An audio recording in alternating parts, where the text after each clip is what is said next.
بسم اللہ الرحمن الرحیم وبہ نستعین۔ السلام علیکم ورحمۃ اللہ وبرکاتہ۔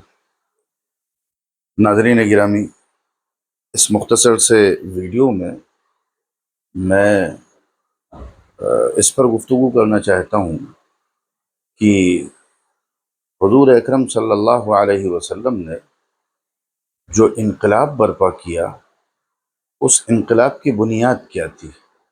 آپ صلی اللہ علیہ وسلم کی دعوت اور تحریک کے نتیجے میں جو تبدیلی پیدا ہوئی، جس نے دلوں کی دنیا بدل دی، جس نے معاشرتی نظام کو تبدیل کر دیا، جس نے سیاسی نظام کو تبدیل کر دیا، جس نے معاشی نظام کو تبدیل کر دیا، جس نے دنیا کو ایک نئے نظام سے متعارف کرایا، فرد کی زندگی بدل گئی، گھر کی زندگی بدل گئی، خاندان کی زندگی بدل گئی، پورا نظام تبدیل ہو گیا۔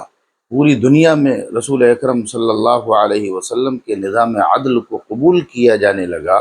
صحابہ کرام جدھر بھی گئے، جہاں بھی گئے، وہاں اس دین متین کا استقبال کیا گیا۔ آخر اس کی بنیاد کیا تھی؟ آخر نبی اکرم صلی اللہ علیہ وسلم نے جو انقلاب برپا کیا، جس انقلاب کی آؤٹ ریچ سے، جس انقلاب کی پہنچ سے دنیا کا کوئی خطہ باقی نہیں رہ گیا، اس انقلاب کی بنیاد کیا تھی؟ یہ بات سوچنے کی ہے۔ آپ خود سوچئے، کیا کبھی آپ نے نبی اکرم صلی اللہ علیہ وسلم کی سیرت کا مطالعہ اس حیثیت سے کیا؟ کیا کبھی اس پہلو سے آپ نے سیرت نبوی کا مطالعہ کیا؟ آپ کی حیات طیبہ کا مطالعہ کیا؟ کیا جو انقلاب رسول اللہ صلی اللہ علیہ وسلم نے برپا کیا، اس کا مطالعہ اس حیثیت سے کبھی کیا؟ دنیا کہتی ہے، دنیا مانتی ہے، مغرب مانتا ہے، مستشرقین مانتے ہیں، غیر مسلم مصنفین اور فلاسفرز اور تھنکرز مانتے ہیں کہ دنیا میں سب سے طاقتور انقلاب جو برپا کیا، وہ نبی اکرم صلی اللہ علیہ وسلم نے برپا کیا۔ تاریخ میں ایسا انقلاب تاریخ انسانی میں اس سے پہلے دیکھا نہیں گیا، اور ظاہر ہے کہ آپ نبی آخر الزماں تھے، آپ کے ذریعے جو انقلاب آیا وہ تاریخی اور گویا پوری دنیا کے لیے وہ انقلاب تھا، کیونکہ آپ صلی اللہ علیہ وسلم کو عالمی اور آفاقی نبی بنا کر کے بھیجا گیا۔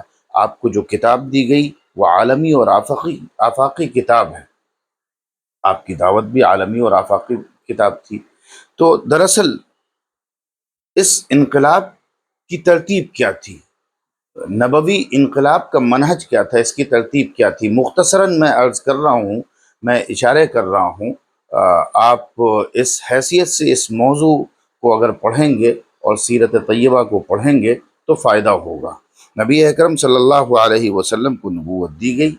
آپ صلی اللہ علیہ وسلم نے اللہ کی بندگی شروع کی اور اللہ کی بندگی کی دعوت دینی شروع کی۔ ایک مرحلہ وہ رہا کہ آپ چھپ کے دعوت دیتے رہے، پھر آپ کو حکم دیا گیا فاصدع بما تؤمر، تو آپ نے علی الاعلان دعوت دینی شروع کر دی۔ پھر ایک مرحلہ آپ صلی اللہ علیہ وسلم کی زندگی میں وہ آیا کہ آپ کی دعوت کی مخالفت کی جانے لگی، مخالفت میں شدت آئی، کفار کی طرف سے مزاحمت شروع ہو گئی، لیکن آپ صلی اللہ علیہ وسلم اللہ کی بندگی کرتے رہے، اللہ کی پاکی اور بڑائی بیان کرتے رہے، اور اللہ کی طرف لوگوں کو بلاتے رہے، اپنی دعوت پر اور اپنے مشن پر ڈٹے رہے، ہر ظلم برداشت کیا، ہر تکلیف جھیلی، ہر مصیبت کا سامنا کیا، لیکن اللہ کی طرف بلاتے رہے، اپنے مشن پر ڈٹے رہے۔ حکم دیا گیا تھا کہ ابھی آپ اپنے ہاتھوں کو روکے رکھیے اور نماز قائم کرتے رہیے، تو اللہ کے رسول صلی اللہ علیہ وسلم اس پر ڈٹے رہے اور وہ کام کرتے رہے۔ پھر ایک وقت وہ آیا اور اس پورے دورانیے میں آپ کو عقیدے کی تربیت کرتے رہے، یقین کی تربیت کرتے رہے، لوگوں کو ایمان و یقین کی تلقین کرتے رہے، ترغیب دیتے رہے، تربیت کرتے رہے، حتیٰ کہ ہجرت کا موقع آ گیا، ہجرت کا حکم دے دیا گیا، تو گھر بار وطن جائیداد سب کچھ چھوڑ کر کے، بلکہ کوئی تو بیوی بچے چھوڑ کر کے، اعزا اقربا چھوڑ کر کے، اور سب ہجرت کر گئے۔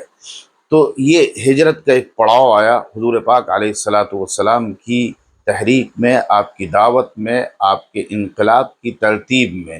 بعثت اور بعثت کے بعد پھر رب کی بندگی اور رب کی بندگی کی دعوت، اور اس کے بعد ہجرت، اور ہجرت کے بعد پھر نبی اکرم صلی اللہ علیہ وسلم کو مدینہ منورہ میں یہ حکم دے دیا گیا۔ ابھی تک حکم تھا کہ ہاتھوں کو روکے رکھو، کوئی انتقام نہیں لینا ہے، کوئی ریئیکٹ نہیں کرنا ہے، کوئی بدلہ نہیں لینا ہے، کوئی ریولٹ نہیں ہونا ہے، لیکن اب حکم دے دیا گیا کہ اب جنگ کرو، اب نظام باطل سے جنگ کرو، اب یہ حکم دے دیا گیا۔ تو اس کے بعد پھر جہاد شروع ہوا، اور جہاد شروع ہوا، پھر اللہ کی طرف سے نصرتیں اتری، اللہ کی طرف سے مدد آئی، پھر ریاست قائم ہوئی، ریاست کا استحکام ہوا، اور پھر احکام شریعت کی تنفیذ اور ان کا نفاذ شروع ہوا۔ تو یہ نبوی انقلاب کی ترتیب ہے۔ انقلاب جیسے کل آیا تھا ویسے ہی آئندہ بھی آئے گا۔ انقلاب جیسے رسول اللہ صلی اللہ علیہ وسلم نے برپا کیا، اسی ترتیب کی بنیاد پر انقلاب آئے گا۔ اسلام کی اسلامی تعلیمات میں اصل مقصد جو ہے، اصل ہدف جو ہے، وہ دعوت اسلامی ہے۔ دعوت اسلامی ہی غلبہ دین کا ذریعہ ہے۔ دعوت اسلامی ہی منہج نبوی میں بنیادی حیثیت رکھتی ہے۔ دعوت اسلامی ہی انقلاب کی اساس ہے۔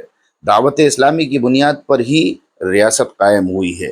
جب دعوت دی جائے گی تو مزاحمت ہوگی، جب مزاحمت ہوگی تو پھر ہجرت بھی ہوگی، جہاد بھی ہوگا، اور پھر اللہ کی طرف سے نصرتیں بھی آئیں گی، راستے بھی کھلیں گے، مدد بھی آئے گی، سب کچھ ہوگا۔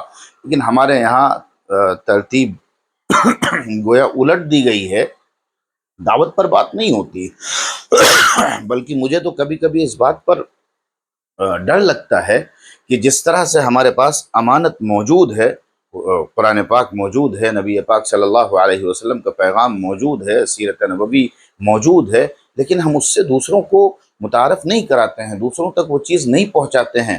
اگر قیامت کے دن ہماری شکایت خدا کے سامنے کی گئی، اگر قیامت کے دن اللہ تبارک و تعالیٰ کے سامنے یہ بات کہہ دی گئی کہ آپ کی توحید اور نبی پاک علیہ الصلاۃ والسلام کی رسالت کا پیغام ہم تک نہیں پہنچایا گیا، تو ہم سے جواب نہیں بن پڑے گا۔ کچھ کتابیں لکھ دینا یا کچھ مضامین لکھ دینا اور کچھ باتیں کر لینا، اس سے دعوت کا حق نہیں ادا ہو رہا ہے۔ اب دعوت کیسے اس دور میں دی جائے، اس پر ڈسکشن ہو سکتا ہے، اس پر گفتگو ہو سکتی ہے کہ لوگوں تک پہنچا کیسے جائے، دعوت کیسے دی جائے، لیکن یہ طے ہے کہ اصل بنیاد دعوت ہے۔ غلبہ دین کا اصل ذریعہ دعوت ہے، اصل مقصد، اصل ٹارگٹ، اصل ہدف دعوت ہے۔ یہی تمام انبیاء کی زندگیوں کا نچوڑ ہے، اور یہی سیرت طیبہ کا نچوڑ ہے۔ جس دن دعوت شروع کر دی جائے گی، اس دن سے راستے کھلنے شروع ہو جائیں گے، اور انقلاب کی تاریخ لکھی جائے گی۔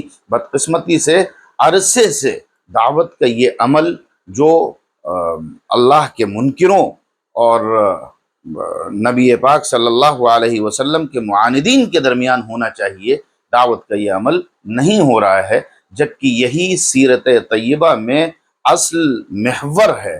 تو ضرورت اس بات کی ہے کہ اس اعتبار سے سیرت کو پڑھا جائے، اور سیرت کے اس بنیادی نقطے کو سمجھا جائے، سیرت کے اس نچوڑ کو سمجھا جائے، اور عملاً اس کو برتنے کی کوشش کی جائے، جس اللہ نے اس اپنے نبی کی دعوت کے ذریعے سے پوری دنیا میں انقلاب برپا کیا تھا، وہ اللہ آج بھی موجود ہے، اور وہ اللہ اس پر قادر ہے کہ وہ دوبارہ اس دعوت کے ذریعے سے اس دین کو غلبہ و استحکام عطا فرمائے۔ جزاکم اللہ خیرہ، بارک اللہ فیکم، السلام علیکم۔